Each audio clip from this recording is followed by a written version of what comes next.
Deprived world, I stand before you with a vision made by our planet's greatest visionaries. That vision is called monetarism. Monetarism will solve our world's main problem, inflation and its terrible consequences. Our current recession hit all-time lows due to our global indecision. We need to decide on one global economic path, monetarism. Now, our world is covered with people who are quasi-monetarists. Well, these people need to be set straight by a leader. And who better to lead this world than the father of monetarism, Milton Friedman?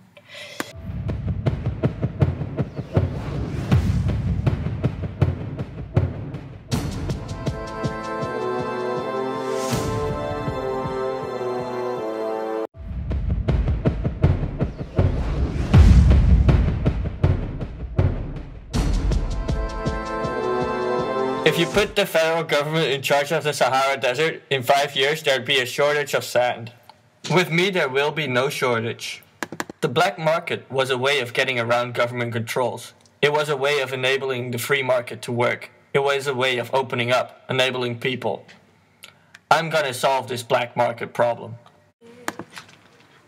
Nothing is so permanent as a temporary government program. But I can change this.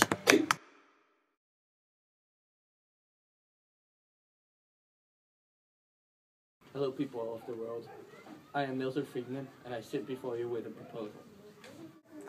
No, not a simple case of a resolution being thrown awkwardly at the UN. Not a disastrous and pointless revolution. I am looking at you. Arab Spring. No, what I'm here for is a complete reconstruction of our planet's economic and social system. Currently, we live in a world where there is no actual difference between people. However, we have racist and sexist and otherists. Well, I'm not here to solve that problem with a single of my finger. I believe in a world where companies will prosper. We survive through competition. Our planet's greatest constructions are built to compete. The world, however, does not understand the significance of this. The only way that we got out of the Great Depression might have been the World War II. Well, this was a one-time off. Look at our world now. The Middle East, where they are thriving on very few things. They might have huge oil fields. However, the economy is actually not thriving solely on this. Look at the Burj Dubai that was built allowing for thousands of people to get work. And it helped grow manufacturing in the UAE. This trend spread, causing a huge increase in the economic growth. Because more and more Emirates want to show that they are the richest person, causing for a huge increase in the money going to the people's pockets. The same thing is happening to China right now. Why isn't this trend spreading? Well, it is because our world is full of monopolies, which are harming our world to a great extent. So the first poly I will introduce is, it will not be equal competition. It will be a world where companies really have to strive to innovate and grow. That is how Apple grew. That is why we have internet. Now where will all this money come from? To encourage competition. It will come from our single biggest mistake, the military. The military gives large groups of people jobs. To do what? Save their country. While they are stationed half a world away from their actual home country. There would be no nuclear crisis. There would be no religious problems in the Middle East. And I am looking directly at you, Israel. You cannot run from the truth that you were created as a refuge camp by another country who just happened to be led by Jewish people. There was no turmoil before you came along.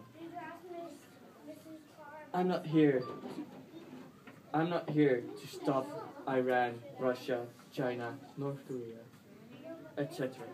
because they currently survive on nuclear development. And as well as we all know, the future is fusion. It will really support our planet's electricity needs. If multiple countries are able to speed up their path towards nuclear fusion energy, then we will be the point where we no longer would have to survive on oil. Fusion would be more than enough to power the whole world and the largest country on the planet. So my second policy would be to destroy the little pact created back in near the 1960s, Nuclear Non-Proliferation Treaty, the NPT. This treaty frightened the world and meant that the majority of the world's population said no to ever touching nuclear power. This has just meant that the US, UK, Russia, France, and China, who have all agreed to the treaty, could also safely store away nuclear arms,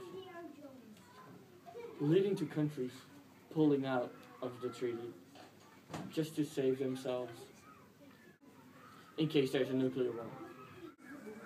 Well, it stopped all potential of development in Central African countries, South American countries, Southeast Asian, and Middle Eastern countries for a long while.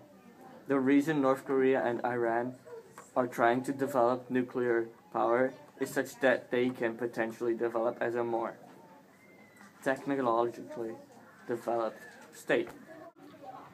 This development in Central Africa was halted by South Africa, which actually did start out with a nuclear program. But because their big sister, the UK, said, hey, look at this treaty, doesn't it look nice? It will save people. Well, what it did was shut down any competition in Africa. Since the rest of Africa listens to what South Africa says, so I say pull off this treaty to help jumpstart a few economies. The question I get when I state my ideas is, don't you think it's dangerous to make all these things globally legal? The reason that they were made dangerous is because they were illegal. This has caused our world to fall apart in a huge extent. It has meant that black markets, from trying to sell all these things that are illegal, this has meant that there are many billions of dollars going into the black markets, which are disconnected from the country's economy. They go to nothing.